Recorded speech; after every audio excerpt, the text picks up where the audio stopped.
दोस्तों आज हमारे पास है एक तरफ बजाज पल्सर N160 जिसका एक शोरूम प्राइस मिल जाता है 1,27,853 रुपए और दूसरी तरफ हमारे पास जो बाइक है वो है TVS Apache RTR 160 4B का स्पेशल एडिशन जिसका एक शोरूम प्राइस मिल जाता है 1,27,825 रुपए। ये दोनों बाइकें 160 सीसी सेगमेंट की बाइकें हैं और इन बाइकों की प्राइस की बात कर लें तो प्राइस में आपको दोनों बाइकों में कुछ खास डिफरेंट नहीं देखने को मिलेगा क्योंकि इनका प्राइस जो है वो ज्यादातर सेम ही आपको देखने को मिलता है।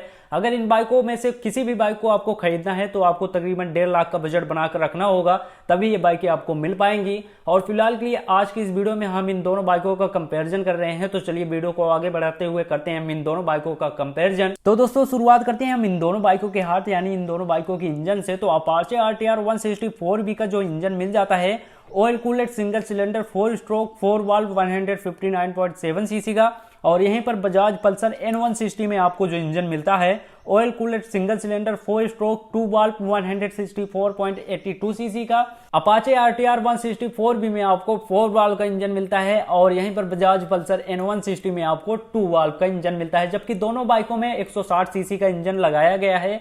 यहीं पर हम बात कर लें अपाचे का इंजन जो पावर जनरेट करता है तो 17.55 PS 9,250 आरपीएम पर इसका पावर मिलता है अपाचे RTR 160 4B का। और यहीं पर बजाज पल्सर N160 में आपको 16 PS का पावर मिलता है 8,750 आरपीएम पर। यहीं पर बजाज पल्सर N160 का इंजन टॉर्क जनरेट करता है 14.65 Nm 6,750 आरपीएम पर। और आगे बात कर लेते हैं दोस्तों TVS Apache RTR 160 4B की, तो इस बाइक का इंजन टॉर्क जनरेट करता है 14.73 Nm 7,250 आरपीएम पर। ये जो थोड़ा सा पावर और टॉर्क का डिफरेंट आपको देखने को मिल रहा है अपाचे RTR 160 4B में और बजाज पल्सर N160 में, ये कहीं ना कहीं भारी पड़ेगा N160 पर, क्योंकि यहाँ पर देखा जाए तो अपाचे RTR 160 का फ्यूल टैंक कैपेसिटी 12 लीटर का देखने को मिलेगा और बजाज पल्सर N160 का फ्यूल टैंक कैपेसिटी आपको 14 लीटर का देखने को मिलता है। बहरहाल इन दोनों बाइकों का माइलेज आपको सेम ही देखने को मिलने वाला है क्योंकि 40 से 45 के राउंड का माइलेज मिलता है इन दोनों बाइकों में। और यहीं पर अगर हम बात कर लें इन दोनों बाइकों के फ्रंट ब्रेक की, तो अपाचे RTR 160 4B के फ्रंट ब्रेक में 270 mm का डिस्क ब्रेक देखने को मिल जाएगा, साथ ही इसमें आपको एक सिंगल चैनल का ABS भी देखने को मिलता है।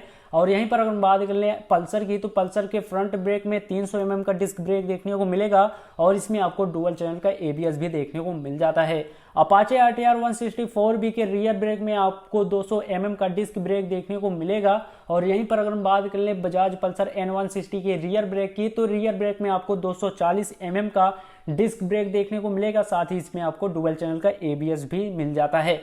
यहीं पर अगर हम बात कर लें इन दोनों बाइकों के फ्रंट और रियर टायर की, तो अपाचे RTR 160 4B के फ्रंट टायर में आपको 90/90 17 इंच का ट्यूबलेस टायर देखने को मिलेगा। और यहीं पर बात कर लें बजाज पल्सर के फ्रंट टायर की, तो बजाज पल्सर के फ्रंट टायर में आपको 100/80 17 इंच का ट्यूबलेस टायर देखने को मिल जाता है। यहीं पर बात कर लें अपाचे RTR 160 4B के रियर टायर की, तो रियर टायर में आपको 130/70 17 इंच का ट्यूबलेस टायर देखने को मिल जाता है। और यहीं पर बजाज पल्सर में भी आपको 130/70 17 इंच का ट्यूबलेस टायर देखने को मिल जाता है। इन दोनों बाइकों के फ्रंट और रियर में अलॉय व्हील्स आपको देखने को मिल जाएंगे जो कि सेम ही साइज के लगाए गए हैं। दोनों ही बाइकों में अलॉय व्हील्स 17 इंच का अलॉय व्हील्स आपको पल्सर में भी मिल जाता है, 17 इंच का अलॉय व्हील्स आपको अपाचे में भी मिल जाता है।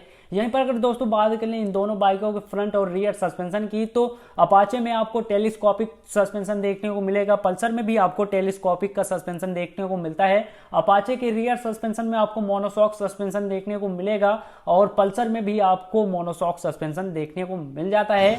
और बात कर लें दोस्तों इन दोनों बाइकों की इंस्ट्रूमेंट कंसोल की, तो दोनों ही बाइकों के इंस्ट्रूमेंट कंसोल में आपको डिजिटल इंस्ट्रूमेंट कंसोल देखने को मिल जाएगा, जबकि अपाचे में आपको स्मार्ट एक्स कनेक्ट जैसी टेक्नोलॉजी देखने को मिलती है। यहीं पर बजाज पल्सर में आपको ब्लूटूथ वगैरह कुछ भी नहीं मिलता है। इन दोनों बाइकों में आपको 5 स्पीड का गियर बॉक्स देखने को मिल जाएगा और स्टार्टिंग में ये दोनों बाइकों वाली इलेक्ट्रिक स्टार्ट के साथ आती है। और यहीं पर हम बात कर लें दोस्तों इन दोनों बाइकों के फ्रंट हेडलैम्प की, तो दोनों ही बाइकों में आपको फुली LED का हेडलैम्प देखने को मिलेगा, जबकि बजाज पल्सर N160 के फ्रंट हेडलैम्प में आपको LED प्रोजेक्टर हेडलैम्प देखने को मिलेगा और अपाची में आपको नॉर्मल LED हेडलैम्प देखने को मिल जाता है। ओवरऑल इन दोनों बाइकों में जो भी कुछ खास फीचर्स थे मैंने आपको बता दिए। और अपाची में आपको एक और खास फीचर्स मिल जाता है GTT ग्लाइड थ्रू ट्रैफिक, अब ये भी एक फीचर्स है जो कि आपको ट्रैफिक वगैरह में शायद काम आ जाए। और फिलहाल के लिए उम्मीद है कि आपको इन दोनों बाइकों से संबंधित सारी जानकारियां मिल गई होंगी, और कुछ चीज़ें मैंने ज़रूर स्किप की हैं और उनसे मुझे नहीं लगता कि कुछ खास आपको फ़ायदा होने वाला था। जो कुछ भी इन दोनों बाइकों में खास था मैंने आपको बता दिया डिटेल से। आप जान गए होंगे कि इन दोनों बाइकों में फ़र्क क्या है। उम्मीद है कि वीडियो आपको पसंद आया होगा। अगर वीडियो पसंद आया हो तो वीडियो को लाइक कर दीजिएगा, चैनल को सब्सक्राइब करके साथ ही दबा दीजिएगा उस बेल वाले आइकन को, ताकि हमारी हर आने वाली नई अपडेट आप तक पहुंच सके। आपका ये वीडियो देखने के लिए बहुत बहुत धन्यवाद।